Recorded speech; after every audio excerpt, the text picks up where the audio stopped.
قربانی څه شی دی زمارو نبی کریم صلی الله علیه وسلم نه صحابه تپوسو ما هذه الاضاحی یا رسول الله دا الله رسوله دا قربانی څه شی دی نو رسول الله مبارک او فرمایل سنت ابیکم ابراهیم دا ستاسو د نیکه د پلار د ابراهیم علیه السلام طریقه ده نو بیا صحابه تپوس کوي چې زمونږ پکې څه دي مال نافع موږ پکې چې قرباني وکړو د هغه طریقه خو شته خو موږ له پکې څه ثواب کېږي که نه کېږي ټیک ته د ابراهیم علیه السلام طریقه چې موږ جمدی کړو یو ښه خبره ده خو ثواب زمونږ پکې څومره کېږي هغه مقدار راته وښایه نو رسول الله مبارک فرمایل وی چې کم څاروی لالی د هغې په شا چې څومره ویښته دي د هغې برابر نیکۍ درته میلاوي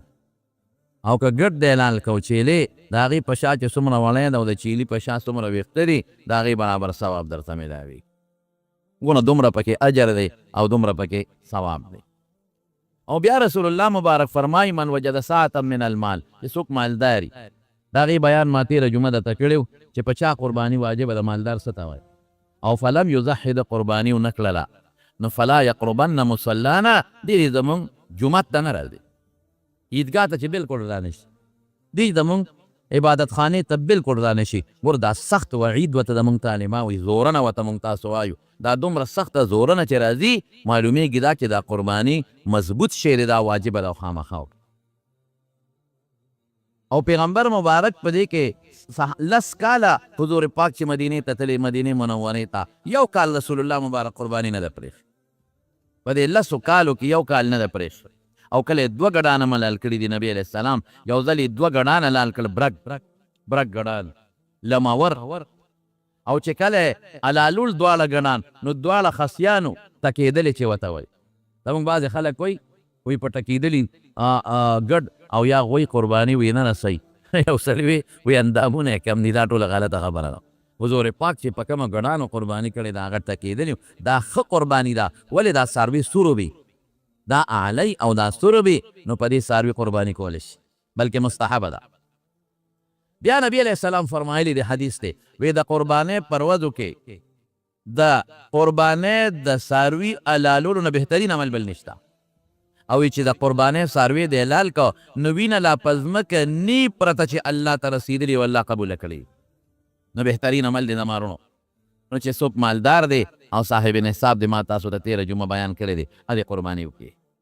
دا زموږ د مسلمانانو یو لوی شعار دی ګورئ خلک د خپل پلار نیکه چې جمدې ساتي نو بوت راوړي والا ولګوي په چوکونو کې بوت ولګوي په غټو غټو شاهراهونو کې بوتان ولګوي او په خپل کور او په بلډینګ د پاسه بوتان ولګوي ولې په دې به زما د پلار جمدي وي د پلار میشن به جمدي وي خلک وي لکه دا څوک دی دا فلانکی دی دا د څه کارنامه کړې ده چې د لندن په چوک کې او د امریکې په چوک کې او ځای په ځای د بوتان لګېدلي دا څه کارنامه یې کړې ده نو خلک د هغه کارنامه ذهن ته رامخکې کړي مونږ چې مصر ته تللي نو مصر کې هلته کې د فرعونیانو چې کومې مقبرې دي اهامات مصر هلته لاړو نو هلته کې بیا د هغه انجینر د هغه کس بوت لګولی غټ بوت یې لګولی و لکه څه نوم یې ومانه نوم یې شو ابوالهول لوی بوت یې لګولی نو خلکو به بوت ته کتل ابوالهول هلکه دا بوت ته څه دی دا جی ابوالهول دی لاندې ورته لیکلي مو په کتبه باندې د څه کارنامه ده د دې دا احرامات چې جوړ کړي دي ډیزایننګ او دا هر څه دا خوده جوړ کړي نو خلک نن سبا انګریزان ښځې چې انډونیشیا ته لاړل ځای په ځای به غټ غټ بوتان ما په انډونیشیا کې ولیدل حالانکې د مسلمانانو ملک دی بوتان جوړول او بوتان لګول او مجسمې لګول دا په شریعت کې منع دي دا د هغوی په دې دور د انګریزانو تېر شوی دی او دې انګریز دا کارنامه کړې وه دا کړې وه نو بوتان یې ورته لګولي دي زمارونو بوت پرستي او بوتان لګول په شریعت کې منع دي او حرام دي نو د ابراهیم علیه السلام کارنامه ده نو د ابراهیم علیه السلام بوت خو ته نشي لګولی د هغه تصویر خو نشي لګولی نو د هغه اسلامي طریقه باندې د هغه ژوند او د هغه طریقه جمدې ساتل دا قرباني ده ته چې ګورې بوت ته نو تا ته به هغه انګریز یادېږي هغه لوی سړی به درته یادېږي چې دا کارنامه کړې ده نو خلک وایي چې داسې مونږ لم پکار ده دقه رنګې په ازبکستان ته لاړم په تاشقند کې د امیر تیمور بوت لګېدلی و غټ او د امیر تیمور چې بیا کوم ساینسدانانو د هغې غټ غټ بوتان لګېدلي نو سړی خامخا وګوري دا بوت د څه دی یاره دا خو دا کارنامه کړې ده دا خو مونږ لم پکار ده نو اوس مونږ له خو بوتان منع دي نو مونږ ته الله څه وایي قرباني وکړه په د ټوله دنیا کې قرباني وشي دا څه شی دی دا د ابراهیم علیه السلام طریقه ده نو ابراهیم علیه السلام دغه طریقه وترکناه علیه فی الاخرین دغه طریقه تر قیامته پورې جمع دی روانه ده او څومره بهترینه طریقه ده په بت څه کې بلا پیسې لګي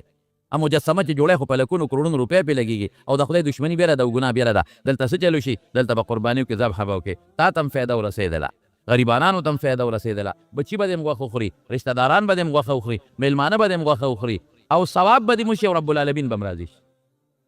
دا یو طریقه شو د ابراهیم علیه السلام زما وروڼو ډېر خلک نن سبا لیبرل خلک راوتې دي زړه مو پوخ شو په یو جمعه کې راته د هغوی یو خبره دې فیسبوک او دې نیټ له لوی غم جوړ کړی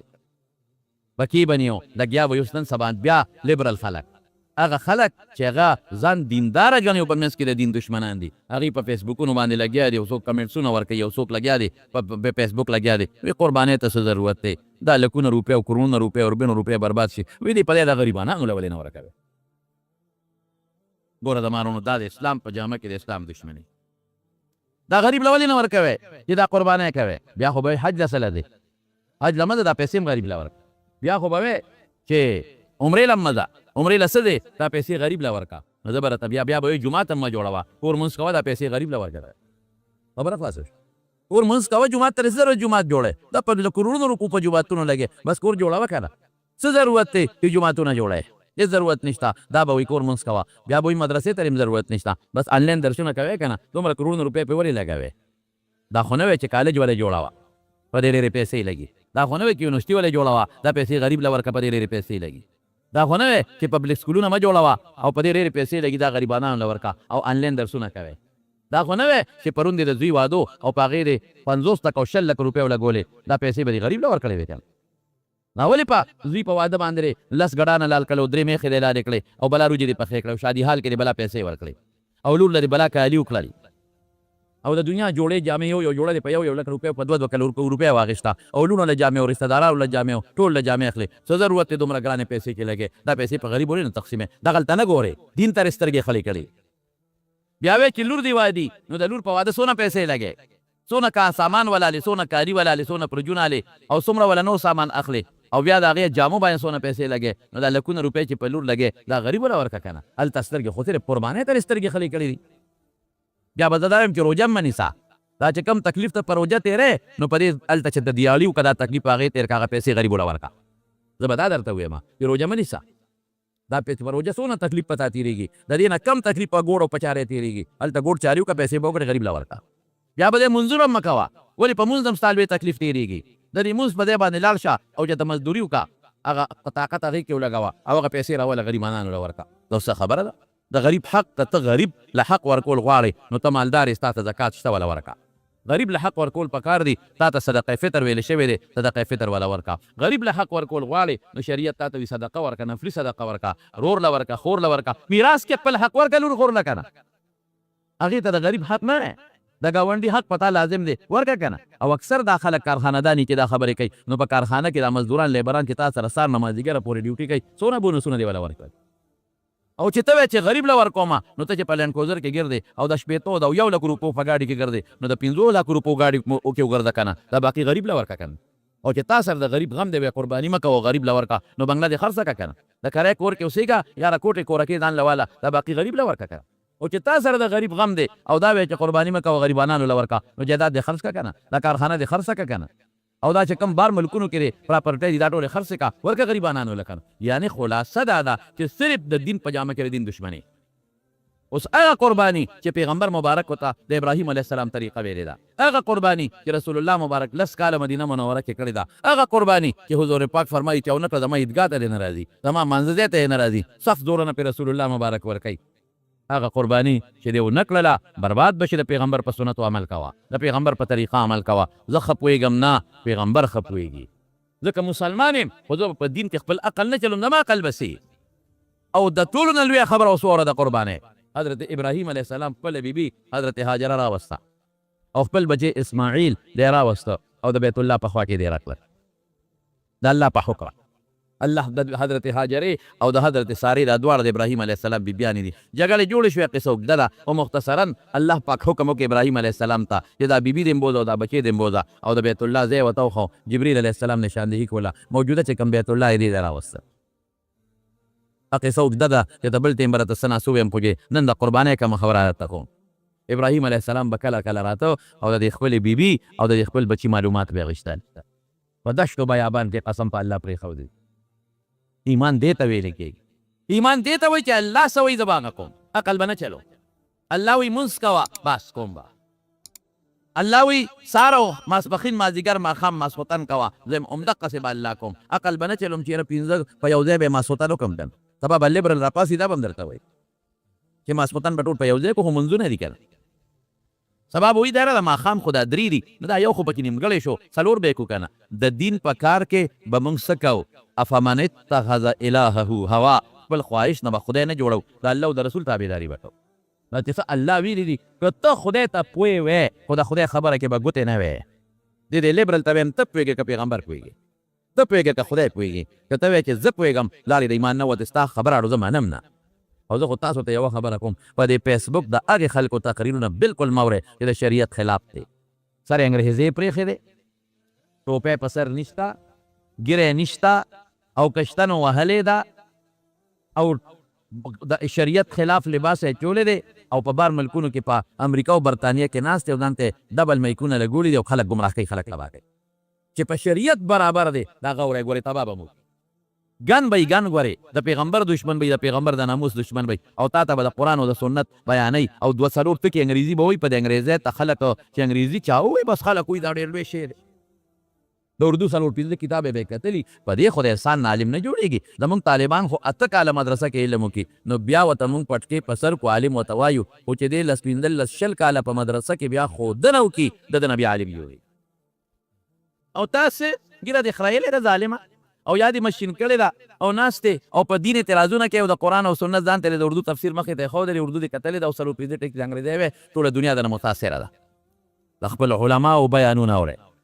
د صالحینو عالمانو چې تا ته عقیده بالکل معلومه ده چې دا د کومې عقیدې خاوند دی او د صحیح عقیدې خاوند دی، نو د هغه بیان اوره، د بل چا بیانونه مه اوره، برباد به دې کړي. نو د مارونو ابراهیم علیه السلام دا نه وایي چې الله دا کوم خوا بچې بوځه، بس زه هم الله پوهېږي او د الله رسول پوهېږي چې الله او د هغه رسول ما ته څه حکم کوي زه به منم. زه په کې دا نه چونو چې را نه کوم. رسول الله مبارک په عمره کې په یوه عمره کې 15 څاروي حلال کړي دي. څو 15. حالانکه په عمره کې څاروي حلالول سنت دي، مستحب دي، فرض واجب نه دي. په بل عمره کې اویا حلال کړي بې غریبانو له پیسې ولې نه ورکول. په حج کې 100 څاروي دي، وایه یو څاروي به حلالی. رسول الله مبارک 100 خان حلال کړي. دغه نو په پیغمبر مبارک هم د اعتراض وکړه کنه او دا خلک یې کوي، دا کوي. دا مخکې ورځو کې اسلام آباد په روډونو کې چې کوم وخت هغه ښځې راوتې وو نارې یې لګولې وې، نو هغې کې څه وې، هغې بیا چغې والې د پردې خلاف. پرده موږ نه مانو او ما واورېدل چې داسې چغې والې، یا رسول اے رسول سن لو، اے رسول سن لو، ہمیں پردے کی کیا ضرورت، کوئی ضرورت نہیں. یعنی پیغمبر له دمکی ورکوي، اے پیغمبره واوره مونږ ته پردې ضرورت نشته. نو دا خلک به ماته دین ښیي، د دې خلکو استاذ به ماته دین ښیي او په فیسبوک به ناست دي او موږ به ورسره کمنټسونه کوو. لالې توکې په دې خلکو بالکل چې ونه ګورئ. نو ابراهیم علیه السلام خپله بیبي راوستله او خپل بچی یې راوستل ته کې پرېښودل. ورو ورو لویږي جرهم قبیله خو دې راوسته او هغه ورسره آباد شو. کله به ابراهیم علیه السلام راته او د دې خپلې بیبي تپوس بیا کو او د دې خپل ماشوم تپوس بیا کو، ته راته وه دا داسې لوی شو مزې ده. خو دقه یو بچی دی او خدای پاک وله 100 کالو کې دا بچی ورکړی دی تقریبا. بوډا سپینګیري دی، یو بچی هسې د مارونو چې سړی سپینګیري وي او یو بچی یې پیدا شي او الکی او خشته او د اسماعیل په شان الک. الله اکبر. اب یې څونه خوښ او څونه به نیازبینې او څونه به ورته ګرانې. قرآن شریف کې الله تعالی فرمایي فلما بلغ معه السعی قال یا بنی انی ارا فی المنام انی اذبحک فانظر ماذا ترى. څوک 12 کاله یا دی کم و بیش، خو د ګرځېدو شو، د منډو ترلو شو، 12 سال تقریبا د منډو ترلو شو. دې وخت کې ماشوم ډېر خوږي،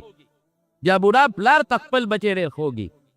او منډې ترلې ورسره وایي. دا ډېر خوند کوي چې دا بچی او دا د ګوتې نه دي نیولې او تا سره منډې وي او پلار بوډا دی او داسې ماشوم بچی دی. قرآن کې الله دا نه وایي چې د 1200 کالو شو، قرآن کې الله دا نه وایي چې دا تو شو دا 9 شو دا 10 شو نه چې منډې ترړې پلار سره شروع کړې دې وخت کې کیلاونه ده کیلاونه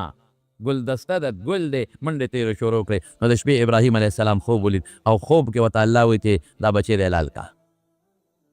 اوس به څه کېږي د پیغمبر خوب واحد زمونږ خوب دا شرعي دلیل نه دی مبشر دی لیکن لازم نه ده چې خوب کې دې څه ولیدل هغسې دي خو پیغمبر چې خوب وویني رښتونی بس هغې کې دویمه خبره نه نو الله ورته وایي دا خوب دوی دی حلال کا نو دې څه چل کوي بچي ځان ته کېناو انی ارا فی المنام انی اذبحک بچې زه خوب وینم چې تا دا حلالوم اوس به څه کوو دوی ته هم پته ده چې زما پلار چې دی دا نبي دی پیغمبر دی او خوب یې وحی ده دوی ته پته ده هوښیار بچی دی دوی ورته څه وایي مشوره ورسره کوي یا ابت افعل ما تؤمر ستجدنی ان شاء الله من الصابرین بابا ستا خوب خو وحی ده ته خو چې خوب اینې خو الله راته حکم کوي امن غلط خوب نه نو یا ابت افعل ما تؤمر چې کوم حکم درته کېږي په خوب کې عمل کوه زما غاړه ستا چړې ته لاندې او د الله د حکم تابعداري حلال کوه دې ته زوی وایي دا نه وایي چې بابا خوب کې د غلطي نه پیغمبر دی ورته پته زما پلار پیغمبر دی خوب یې وحی ده دا ورته نه وایي ګوره دا خو ویلی شي که نه دا خو نشي ویلی چې خوب به دې غلط لیدلي ځکه پیغمبر دی خو دا خو ویلی شي که نه چې بابا الله ته سوال وکړه ډېر ګران کار دی چې خدای پاک دا حکم منسوخ کی ولې حضرت نبی کریم صلی الله علیه وسلم باندې چې کله په معراج کې 50 منځونه فرض شو ډېر زیات خوشحاله ځکه عظیمه تحفه ورته میلاو شوه نو چې واپس راته نو حضرت موسی علیه السلام دې تپوس وکړو څه درکړل الله پاک 50 منځونه یو امت ته طاقت نشي لرلی زما په امت 2 منځونه ونشو کولی څه امت به 50 څنګه وکړي ارجع الی ربک فسله التخفیف الله ته واپس شه او ته وایي چې الله زما په امت اسانتیا راولي نظر فوراً حضور پاک لار وی الله زما په امت اسانتیا راوله 50 نشي کولی وی ښځه 15 کم شو 45 شو بیا راغی بیا ورته موسی علیه السلام وی څونه شو وی 15 کم شو وی اوس هم ډېر دي وی شابه او حضور پاک به هغلته غږ نه کو الله سره ملاقات و هغه وخت کې خو د پیغمبر شان بل شان دی د الله تحفه وه هغه وخت کې خو چې زر یې ورته وی نو به خوشحاله وي چې بالکل وروستو راځي نو موسی علیه السلام پوهیږي نو بیا لاړ نو الله ډېر دی دا کم که نو 40 شو نو 15 کمېدل سوله خبره راله 50 نو چې څنګه حضور پاک د خپل امت د خاطره د موسی علیه السلام په مشوره د الله نه سوال کوي چې الله دا منځونه کم کا نو اسماعیل علیه السلام بابا ته نشي ویلی چې بابا الله نه سوال وکړه چې دا حکم بدل کړي دا حکم بدل کړي خیر دی وجه مری مه پرې کوه لاس دې پرې شي ستا الله په نوم خیر دی خپه دې پرې شي د الله په نوم خیر دی ګوته به پرې کړو د الله په نوم یا دا چې ګډ به حلال کړو الله ته وایي چې دا حکم بدل کړي دا سوال جایز دی منه نه دی ما دله مثال درکړو لیکن ابراهیم علیه السلام د الله محبت کې بچي ته وایي بچې څه حکم او بچې د الله په مینه کې دویمه خبره نه کوي او څه وایي ورته یا ابت افعل ما تؤمر بابا کوه چې ستا ډر درته میلاوي دې ته ایمان و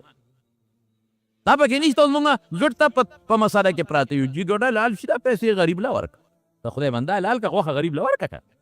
ټول نه غریب له ورکړه دا په دې عمل وکړه مونږ دې کې نن خبرې کوو چې دا ګډ حلال شي دا څنګه ده دې ته وایي عمل دې ته عمل وایي یا ابت افعل کوه ما تؤمر چې څه حکم درته کېږي دا خو ډېر ګران کار دی تا به څنګه حلالوم چغې ستجدني ان شاء الله من الصابرین که د خدای خوښی نو بابا ما به د صابرینو نه ومونې زه به ډېر صبر کوم په خپل وس به زه چغه هم نه وم او تر څو چې زه په خپل ځان پوهېږم نو لاس وقفې به هم نه راکوم زمونږ طالبان دلته سوال کوي د پلار د دوی سره مشوره ولې کولې که دوی ورته وایي چې نه یا به څو یو څو وجې دي د طالبانو هغه ګرانې نه ویم هغه اسانه درته ویم پلار ته پته وه چې زما زوی دا خبره نشي کولی پلار ته خپل بچې معلوم مشوره کې دا کاره کولو چې که بې مشورې وکړم نو خلک وایي په زور حلال کړه سبا به خلک وایي په زور حلال کړی دی مشوره کې دا فایده ده چې څنګه ابراهیم علیه السلام د خدای حکم ته سر تسلیم خم دی او تابعدار دی دقه رنګ اسماعیل علیه السلام هم د خدای حکم ته تابعدار دی مشوره کې دا مقصد او یا دا بعضې علما دا هم لیکي چې ورېږه پته ولګي چې زړی دی که نه دی نو که زړی وي د حلالولو جدا طریقه ده او که زړی نه نو بیا به د حلالولو بله طریقه ګوري چې د خوب کې ویرال نیسو چې ته به بانه بیا بوځي یا ابت افعل ما تؤمر ستجدني ان شاء الله من الصابرین او چې کم وخت روان دی وای د کور نه وځي نو مور ته هم غږ نه کوي وی راځه کنه بچي ځو قرباني کوو علم ورته لا نه وایي ډېره ښه ده نو چاړه م واخېسته او رسۍ م واخېسته او مور ته وایي بابا مې قرباني کوي مونږ ځو نو مور هم په دې سوچ خو نه ده هغه خو په دې نه ده چې زما زوی به حلالوي لاړ روان شو نو په لاره کې دا مینا چې ده اوس هم هلته کې درې جمرات دي خلک ورته شیطانان وایي نو شیطان ورته راغی ورته ودرېدو نو چې ودرېد ابراهیم علیه السلام ته ورته وایي څه کوې وی داسې ځو وی ما اورېدلي دي چې دا زوی حلالوي دا څه کوې په بوډاوالي خدای درکړی دی دویم څوک حلالوي د ښکلي وجود ته او سترګو د مخ ته وګوره بس ابراهیم علیه السلام خو پوه شو که هغه یو اووه کاڼي واخېستل او شیطان یې پرېویست دا شیطان بیا راغی اسماعیل علیه السلام له وی خبرې پلار د کم خوا بودي وی قرباني کو وی قرباني نه تا حلالوي وی د ابراهیم علیه السلام غوندې پلار او د اسماعیل په شان بچې داسې بچې ته پلاري چې خپل زوی به حلال کړي او بیا ابراهیم غوندې پلار او ما غوندې بچې ما به حلال کړي نو شیطان ورته وایي وی هغه وایي پلار دی چې ما ته الله ویلي وي ځکه دی حلال وی ښه چې الله ویلي دي حلال مې دي کې زر وشه خدای دې بېغه باس نو د بیا خبرې کولې نو یو اووه کاڼي واخېستل غوزار یې پیچو په دا ځمکه شیطان ننوت نو شیطان خو کار در وانه هغه کوشش خدا دی چې د الله او د بنده په منځ کې بعد او لرېوالی پیدا کړي نو بیا راغی ورپسې ابراهیم علیه السلام له ویې ګورې زه دې خیر خو یم او مهرباني وکړه د خدای دا مطلب نه دی چې ته زوی حلال کړي هغه دا مطلب دا مطلب او لږ مهرباني وکړه الله نه سوال وکړه دا بچي ولې حلالوې د ما در باندې خفه کېږي ابراهیم علیه السلام خو پوه شو چې شیطان دی بیا پرې اووه غوزارونه وکړه دا شیطان په ځمکه ورننوت هغه ادا الله ته خوښه شوې ده نو چې څوک حج وکړي نو دغه درې کاڼي دغه شیطان په ځای باندې اوس غټ غټ کاڼي ولاړ دي مخکې سلي و داسې اوږده اوس سعودي حکومت دیوالونه جوړ کړي دي نو خلک ځي او هغه سلي اولي او د ابراهیم علیه السلام یاد پې تازه کوي وترکنا علیه فی الاخرین ابراهیم علیه السلام یاد تازه کوي چې اور چې اولي څنګه نو خلکو ته پته ولګي دا ولې ولم دا دیوال دا سلې ولې ولم دی کې څه چل دی نو خلکو ته پته ولګي اجانو صاحبانو ته چې دا دلته ابراهیم علیه السلام شیطانان ویشتې دي بند کوي ابراهیم علیه السلام دا بند کړه پکې ابراهیم علیه السلام شیطانان ویشتې دي ولې ویشتلي دي نو د ابراهیم علیه السلام چې څومره طریقه ده نو هغه ټوله خلکو ته رامخکې شي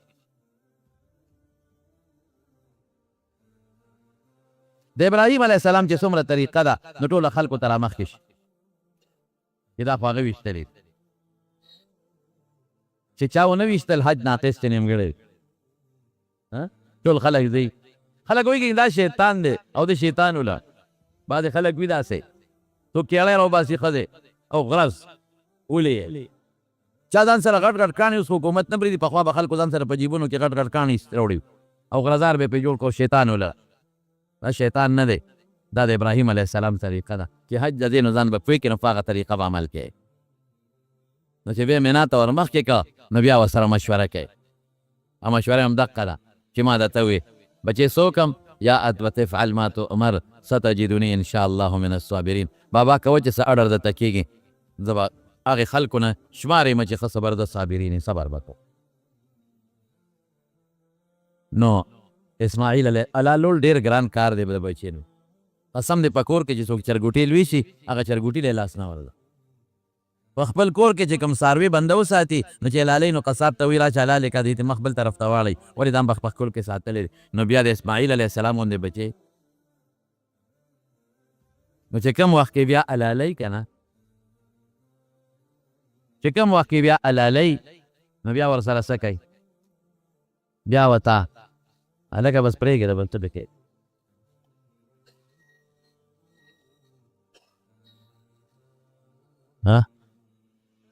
چې تېزه شوه چې کوم وخت کې بیا حلالوي نو اسماعیل علیه السلام ورته وایي ای بابا دا رسۍ دې سره راوړې ده وی بچې دا به تا له لاس پرې وتړم نو حلالول به اسان شي که وی نه بابا ما له به لاس وخت پرې نه تړ د اسمان فرشتې به وایي چې دا په زور یې تړلې دی او په زور تې څه وباسي زه خو په رضا درته سملم خو د اسمان فرشتې به وایي چې نه په زور یې را سملوړی دی لاس پې وله تړلی دي او حلالوي به نو ما له به لاس پې به نه تړی چې زما لاس پې کوله وي بابا چاړه به ښه تېره کړې بچی هسې نه چې ته لاس پې وړه کوې ما نه کار خراب نشي. بابا وی داسې کار وکړه چاړه ښه مضبوطه تېره کړه او بس چاړه له ښه مضبوط زور ورکړه او کلس ورکړه تر څو چې زه پوهېږم بس زه به لال شوی یم بیا دې لاسونه خېړه خو وی ډېره ښه ده نو چاړه یې ورته تېره کړه. نو چې چاړه یې ورته څنګه تېره کړه ابراهیم علیه السلام زور ورکوي چاړه کار دې وخت نه کوي.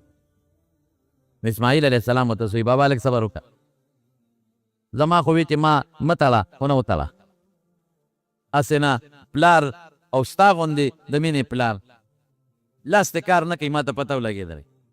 ما خو په زور به کلس ورکړې خو لاس دې کار نه کوي لاس دې بابا لچي نو هسې نه چې معمولي غوندې خرپ زما دې مری له راشي او پوره لال نشم او د ټوپونه شروع کړم د الله حکم به برباد شي. نو لاسونه خپل الله وتړه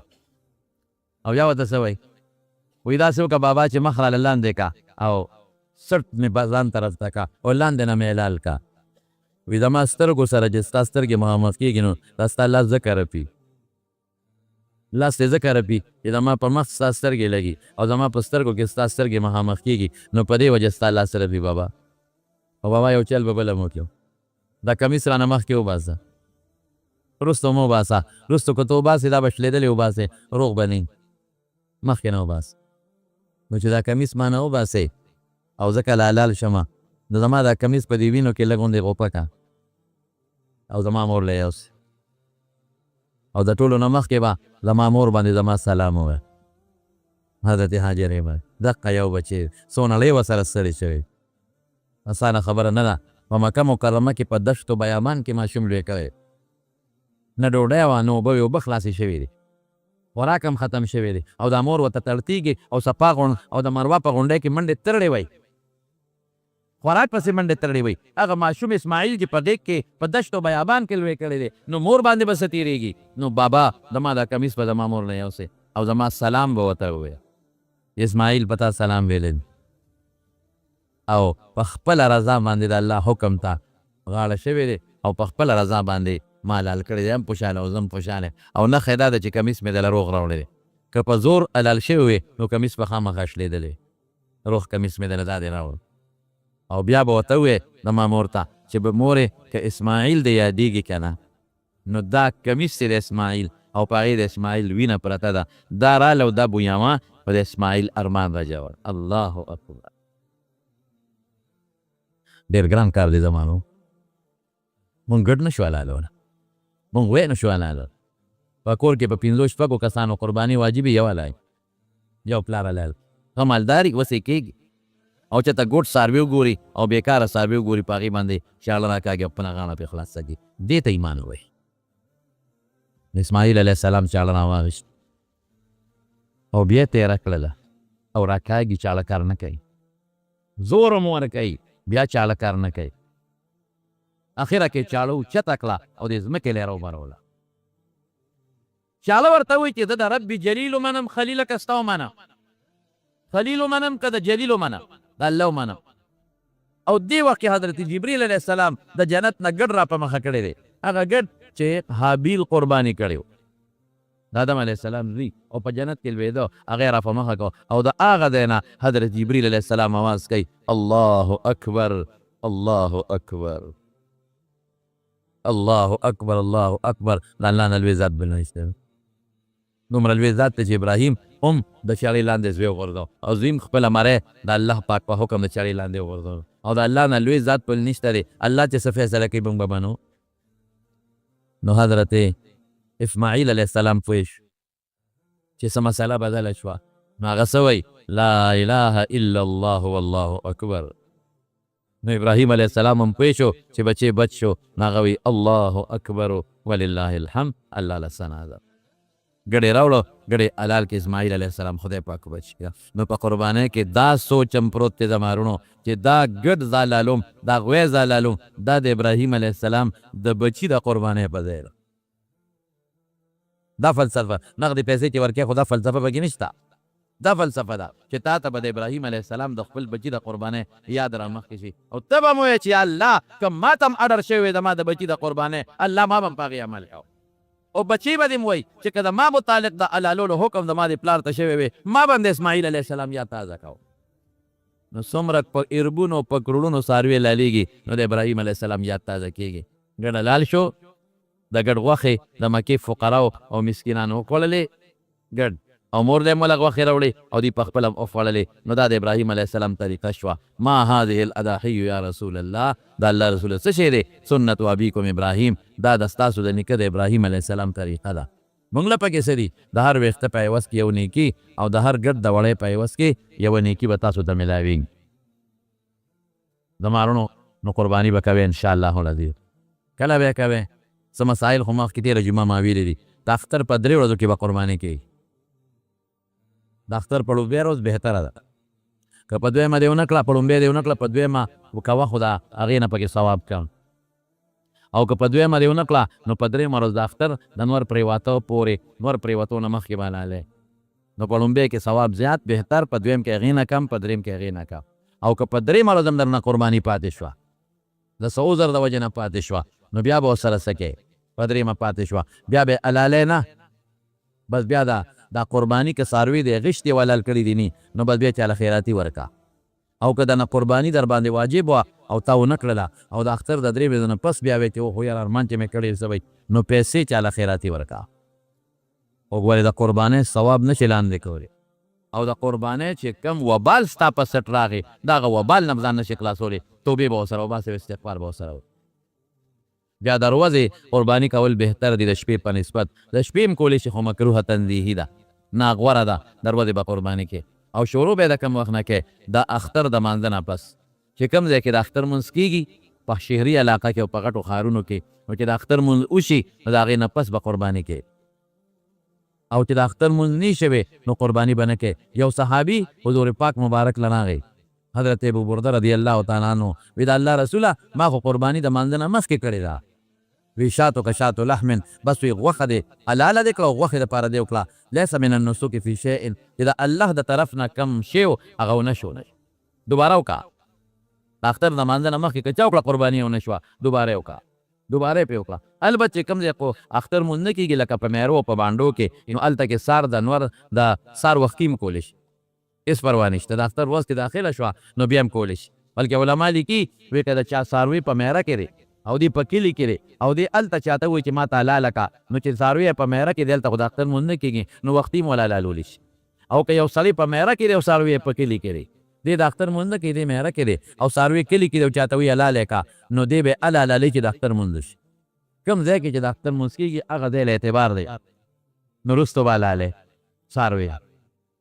بیا چې څاروي کله حلالې نو بهتره دا ده چې هر سړی د په خپل لاس څاروي حلال کړي رسول الله صلی الله علیه وسلم په خپل مبارک لاس څاروي حلال کړی په خپل لاس بهتره او که په خپل لاس یې نشي حلالولی یا وله چل نه وردي یا نشي زړه باندې کمزوری دی نو بل تا هم ویلی شي چې مال حلال تا وګورئ دا نیت هم پکې ضروري دی چې د قربانۍ نیت پکې نیت د خولې ضرورت نشته چې لکې دې م راوسته چې دا د قربانۍ نیت وکړم کافي ده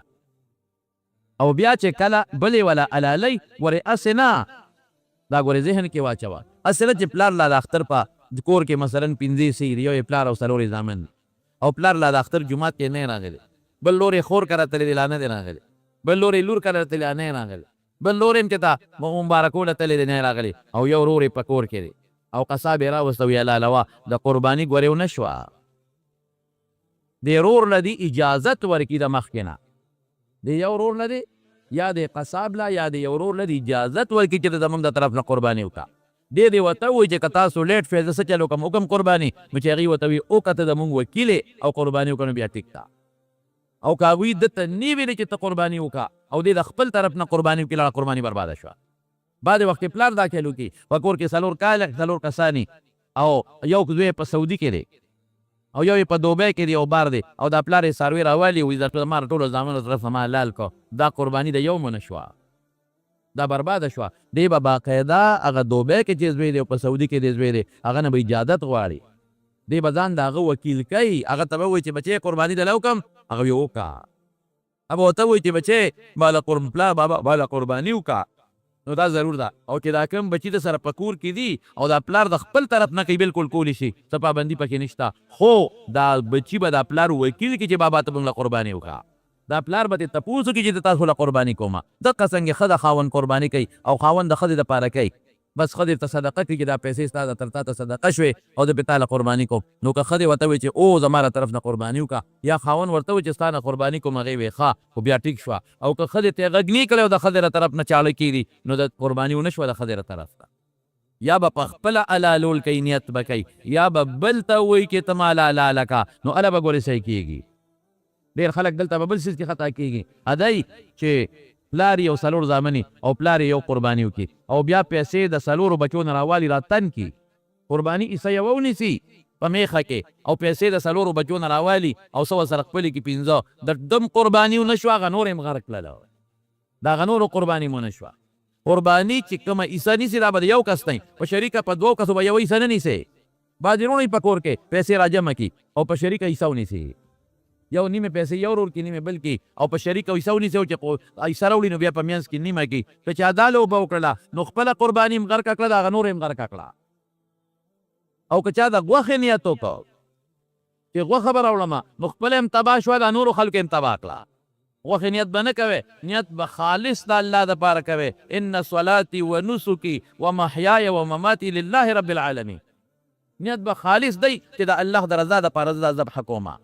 بالکل خالص د الله د رضا دپاره. او دا هغه طریقه ده چې ما ته پیغمبر مبارک خوله کې راوله د الله د رضا دپاره، نو دا قرباني شوه. او که نیت دی د دې چې غوښه به وکړم، نیت دی د ریا دی چې ما خو هلکه قرباني وکړه دا مې وکړل، نیت دی د ښودنې دی، ګورې قصه دې ګډه وړه شوه.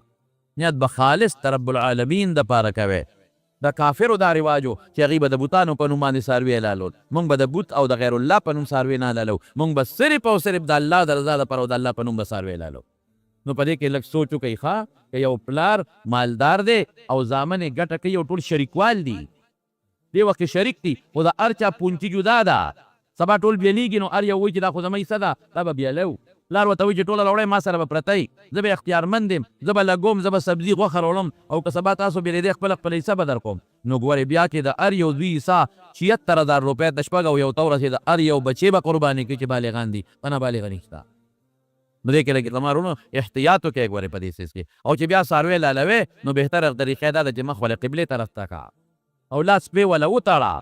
څاروي سره به هم ظلم نه کوې، چاړه به ورته ښه مضبوطه تېره کې او په ښي لاس باندې یا په خپله او یا هغه قصاب وکیل که چې ته زموږ د طرف نه د دې پنځو شپږو د طرف نه ته وکیل شوې او ته زموږ د طرف نه څاروی لال کا، او یا دا یو زوی چې ورته ولاړ دی دا وکیل کا، یا پلار د ټولو طرف نه دی وکیل شي چې زه حلالومه او چاړه به ښه مضبوطه راکاږې او زر به چاړه راکاږې چې څاروي زر دمه شي او په اسانه حلال شي. او څه به وی د حلالولو په وخت کې بسم الله والله اکبر. رسول الله مبارک دقسې فرمایلي بسم الله والله اکبر واو سره، او که بسم الله الله اکبر وی موږ کافي ده، که صرف بسم الله دی وی ام کافي ده، که صرف الله اکبر دی ام کافي ده. زموږ خلک تکبیرات تشریق وی الله اکبر الله اکبر لا اله الا الله والله اکبر الله اکبر ولله الحمد. ټیک دی یو مستحب ذکر دی، خو دا د ذبح په وخت کې د دې تکبیراتو د پیغمبر مبارک نه ثبوت نشته. ٹھیک ده که دی اوې نو ذبح دی وشوه، قرباني دی وشوله، خو لیکن د ذبح په وخت کې بسم الله والله اکبر دا وایې. که یو ما ده یو زنانه ده یو خور ده الله دې ډېره زیاته خوشحاله کړي ببار ملکې ده، نو هغه کله کله د مسلو تپوسونه کوي، نو وختي هم ما نه د مسلې تپوس وکړه او راته یې ویې زه به بیان اورم هره جمعه اوري. د هغې تپوس داسې تاسو ته مې چې کوم سړی ډېر مالدار دی، لکه یو سړي سره یو 2 کروړه روپۍ دي، یو 9 کروړه روپۍ دي، نو دا به یو قرباني کوي که 2 به کوي 3 به کوي. یا یو انسان د اربونو مالک دی، یا یو زنانه ده او زنانه ته د خاوند د طرف نه مال پاتې دی، خاوند یې مړ شوی دی یا پلار یې مړ شوی دی او دې لور ته پیسې پاتې زنانه او مثلا کروړ 2-3 کروړه روپۍ دي، نو دا به څه کوي؟ دا به یو قرباني پې واجبه. که